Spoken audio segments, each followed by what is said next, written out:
One industry that's growing both here in the region and nationwide centers on a new use for a product that's been in most homes for decades. Compressed natural gas fuels over 14 million vehicles worldwide, and currently about 100,000 vehicles in the United States. I spoke with alternative fuels experts who say CNG is poised to make a major impact on the country's fleet fueling market. Adam Goldstein says when it comes to new technology, few businesses are willing to risk being the first in an untested market. There are the early adopters who want to grab the new technology, who want to prove it out, and the others wait for that to happen.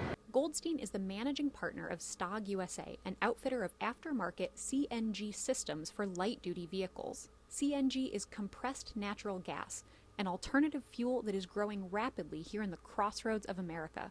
The biggest users of fuel in any municipality, in our experience, has been the police department. There are several different, what they call PPVs, police pursuit vehicles. We offer systems for the Chevrolet Impala PPV, the Chevrolet Caprice PPV, the Ford Taurus-based Interceptor, the Explorer-based Interceptor. Experts say burning CNG releases fewer emissions than gasoline and is currently cheaper than traditional fuels.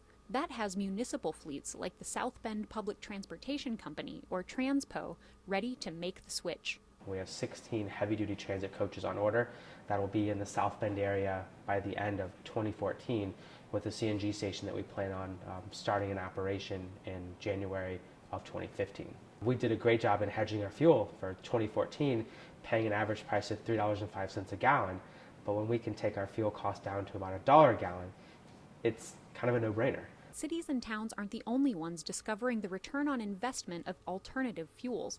Carl Lissick, executive director of South Shore Clean Cities, says private companies with large fleets of heavy-duty vehicles often benefit from switching from gasoline or diesel to fuels like CNG. This is growing, and it's growing very fast, and every day we're getting a call from a fleet that's looking at implementing compressed natural gas, alternative fuels, propane. Ozinga, a locally owned and operated concrete business, began converting its vehicles in 2011. And we started off actually with a couple trucks just to kind of test the market and see how it went.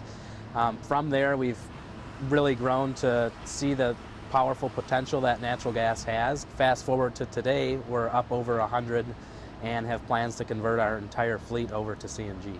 We utilize the station here in Gary for our own fleet, as well as open it to the public so that other fleets and the general public as well can come in and fuel up. The company profile now includes Ozinga Energy, a division which helps design and construct CNG fueling stations.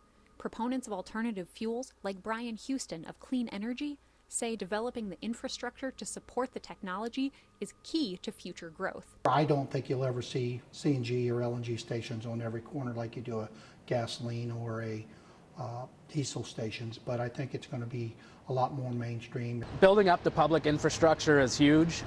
It's just going to totally accelerate the adoption. If the more stations there are, the more availability of the gas there is, the better we're going to be able to get the process going. Experts agree no one fuel is the solution for all vehicles, but introducing more choice in the market can bring a range of benefits. We're seeing, the quality of life improving because our air quality is improved.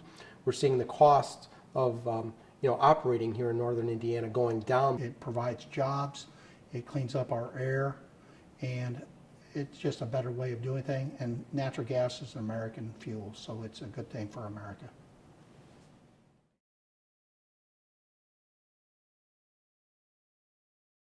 Indiana's 15th CNG station is scheduled to open in Greensburg in July.